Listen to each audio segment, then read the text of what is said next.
सारी बीमारियां हैं और कुछ बीमारियां ऐसी हैं जिनमें रिकवरी होने के चांसेस आज से कुछ साल पहले तक ना के बराबर थे और मैसेज पर जाने के बाद।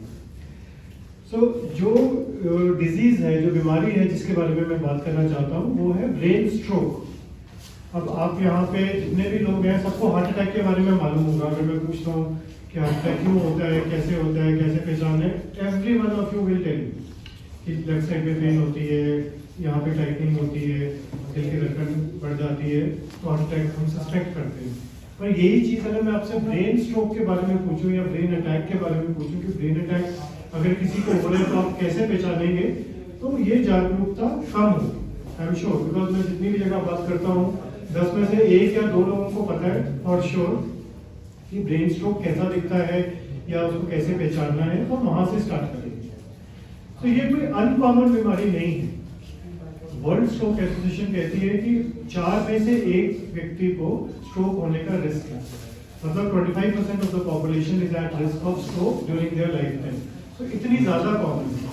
हार्ट अटैक और कैंसर के बाद this is the most common disease. और अगर हम ब्लड सप्लाई की डिजीज की बात करें तो हार्ट अटैक के बाद ये सेकंड मोस्ट कॉमन डिजीज है वर्ल्ड ओवर। और हमारे इंडिया के स्टैटिस्टिक्स ये कहते हैं, एम्स न्यू के स्टैटिस्टिक्स ये कहते हैं कि हर 10 मिनट में एक व्यक्ति को स्ट्रोक होता है हमारी कंट्री में। इतना ज्यादा कॉमन। तो बहुत डिटेल में नहीं जाएंगे, बहुत मोटी मोटी बातें करेंगे। सबसे पहले कि पहचानना कैसे है कि किसी व्यक्ति को स्ट्रोक हो रहा है। तो पहचानना इसमें बहुत ही ज्यादा सिंपल है कि आप जो भी डे टू डे काम करते हैं, सडनली अगर वो काम नहीं कर पाते, सपोज अब मैं बोल रहा हूँ, बात करते करते मैं नहीं बोल पा रहा या मेरी वर्ड्स नहीं निकल रहे मुंह से, या जो निकल रहे उसका सेंस नहीं बन रही, तो स्ट्रोक है। मैं हाथों से इशारे कर रहा हूँ, आप फोटो खींच रहे हैं, आप लिख रहे हैं, सडनली लिखते लिखते आपका पेन गिर जाए या कैमरा गिर जाए, तो वो स्ट्रोक है। चलते चलते सडनली आपको लगे अब मैं चल ही नहीं सकता, मेरे पाँव में जान ही नहीं है, वो स्ट्रोक है। आप स्माइल करें, ये लिप्स ऊपर जाने के बजाय नीचे गिर जाए, वो स्ट्रोक है। तो याद कैसे रखते हैं, तो 90% ऑफ द पेशेंट्स को ये सिम्टम्स है। फेस का पैरालिसिस होना, आर्म, ए से आर्म, बाजू या कान का पैरालिसिस होना, या स्पीच चले जाना या स्पीच खराब हो जाना। तो उसको हम फास्ट से याद रखते हैं, फेस, आर्म, स्पीच। और टी इज टाइम। टाइम की बात करते हैं क्योंकि स्ट्रोक एक ऐसी बीमारी है, अगर टाइमली इलाज नहीं करेंगे तो जो ब्रेन में डैमेज है वो परमानेंट हो जाएगा और कभी भी वो ठीक नहीं होगा या बहुत कम रिकवरी। और इन्हीं लक्षणों को अगर हिंदी में याद रखना है तो उसे हम बोलते हैं बचाव। बाजू, चेहरा, आवाज। बाजू की वीकनेस हो जाए, चेहरे की वीकनेस हो जाए, आवाज चली जाए या आवाज खराब हो जाए, लड़खड़ाने लगे या शब्दों का सेंस चला जाए, तो ये स्ट्रोक है। लेकिन आप क्योंकि प्रिंट मीडिया से है, जर्नलिस्ट हैं, वीडियो मीडिया से हैं, सो एक वीडियो का इम्पैक्ट जो है वो कभी भी मेरे बोलने का या आपके पढ़ने का नहीं है। सो इन सालों से पूरे वर्ल्ड में एक ड्रग थी जो कि शुरू के 4.5 घंटे तक ही दे सकते हैं। वो जो क्लॉट गया है ब्रेन में उसको पिघला देती थी, डिसॉल्व कर देती थी।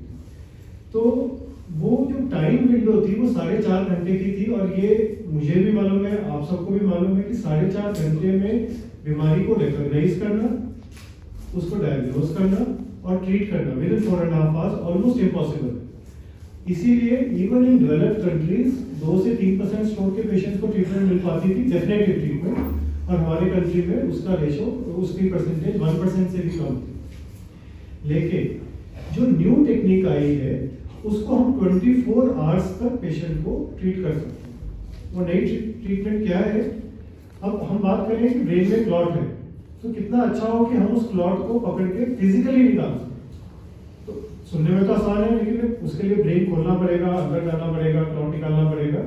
सो इसलिए ये नहीं करते थे। लेकिन अब हमारे पास वो टेक्निक है जिसमें ब्रेन को ओपन किए, यहाँ पे छोटा सा छेद करके या लेग में छोटा सा छेद करके, जैसे हार्ट की स्टेंटिंग होती है, उस तरह से हम उस क्लॉट को ब्रेन से भी निकाल सकते हैं बिना यहाँ पे कुछ भी छेड़छाड़ किए, कोई हेड शेप किए या कोई भी सर्जरी, मेजर सर्जरी की। किस तरह से वो दिखता है उसको मैं, ये क्लॉट है, ये जो पाइप सी दिख रही है, ये दिमागी नसें दिखाई गई हैं, ये चीज क्लॉट है।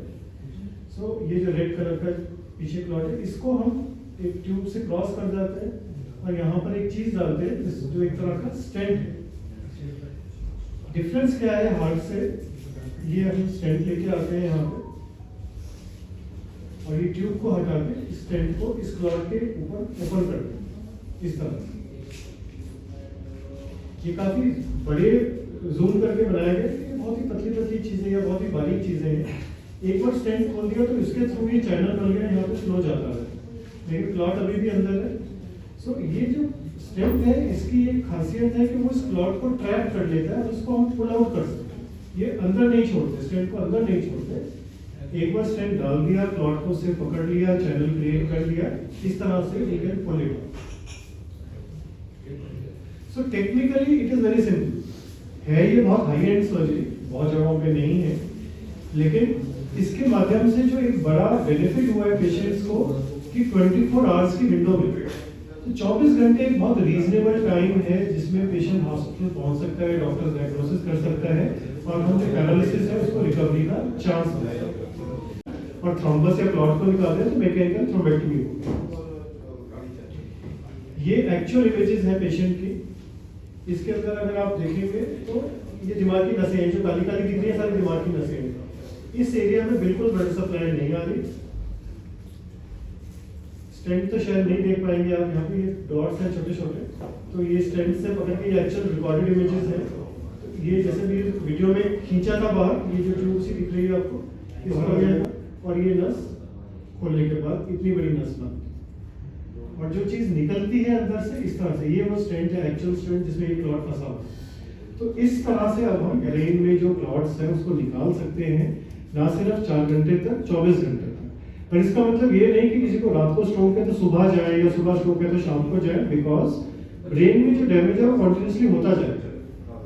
सो अपर लिमिट 24 घंटे है, लेकिन जितना जल्दी इलाज मिलेगा, जितना जल्दी क्लॉट निकलेगा, उतना बेटर पेशेंट को रिकवरी होगी। जिस पेशेंट की मैं आपको इमेजेस दी, 13 साल का पेशेंट है, तो आज की डेट में he is able to do everything. He is able to walk, college जाता है, जॉब जाता है, तब कॉलेज जाता था, चल सकता है, और ये कंप्लीट पैरालिसिस के साथ आया।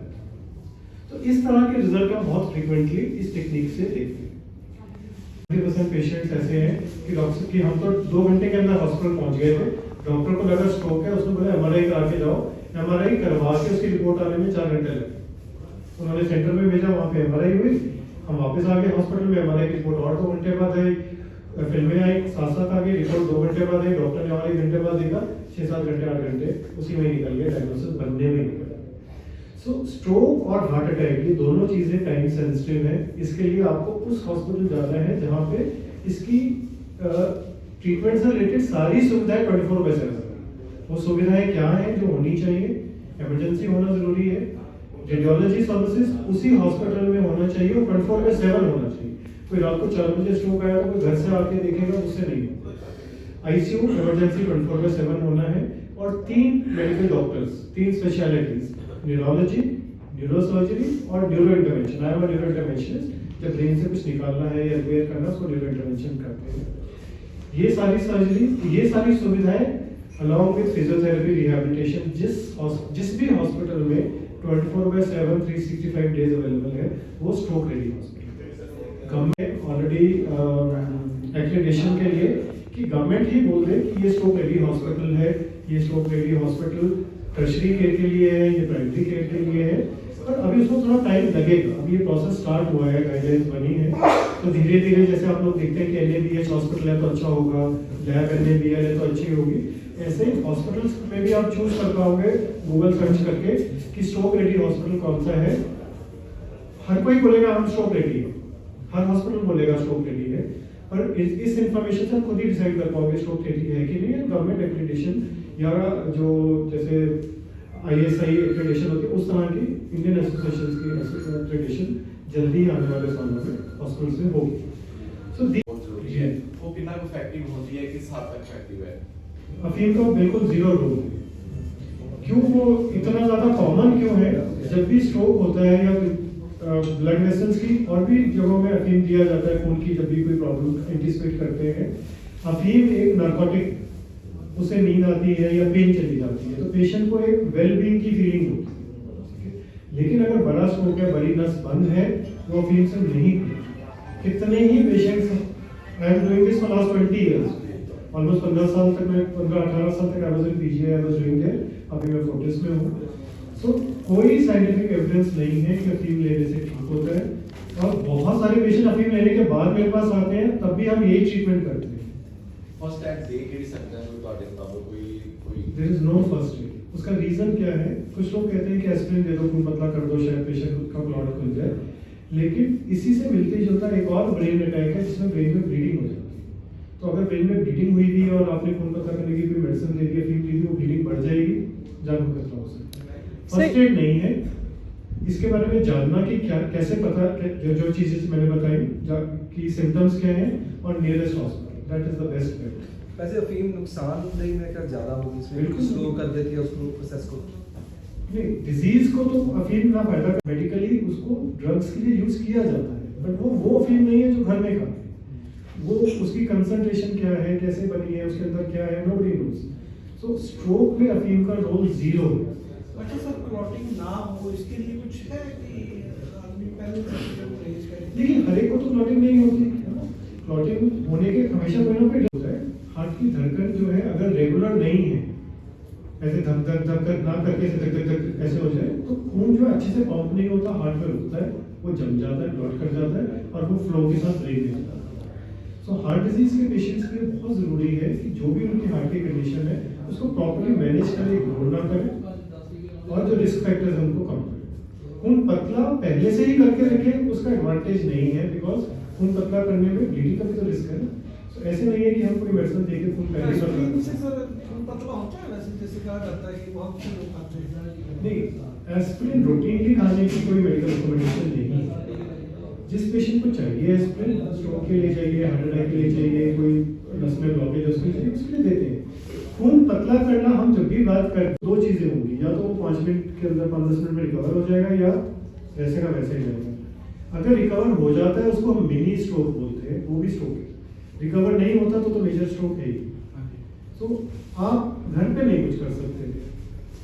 कोई ऐसी मेडिसिन नहीं है जो मैं आपको बोलूं कि अगर कोई भी डेफिसिट हो रहा है, जुबान लटका रही है। सर फर्स्ट 2 स्टेप्स क्या होंगे कि First step is to pick up the phone, Google it, which is the closest hospital which treats stroke. There is no prime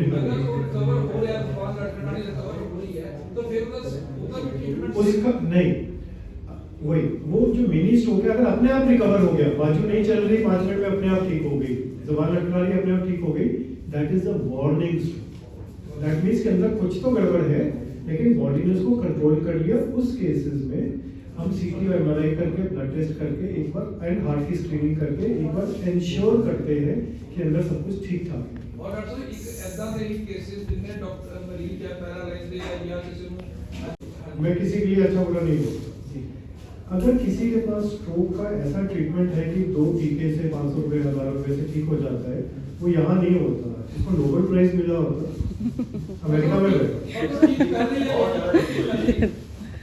कुछ नहीं कर सकता सर मैकेनिकल कॉमन सेंस की बात है, जिस चीज पे मिलियन पहले ही नहीं चला सकते। खर्च है रिसर्च पे वर्ल्ड में, दुनिया का नंबर 2 किलर है, अगर उसकी ट्रीटमेंट किसी भी इंसान के पास है, मैं ये इनके पर्टिकुलर की बात नहीं कर रहा, किसी के इंसान के पास भी पास अगर वो डेफिनेटिव प्रूवन इलाज है, he would be a billionaire getting a Nobel prize, prime minister के साथ फोटो खिंचाएंगे, बिल गेट्स के साथ फोटो खिंचाएंगे, ऐसा नहीं, वो वहीं बैठे हैं, वहीं लाइनें लग रही है। जिन्नी सर उन्होंने इनकम है चाहिए प्राइम मिनिस्टर तो उन्हें को आना चाहिए।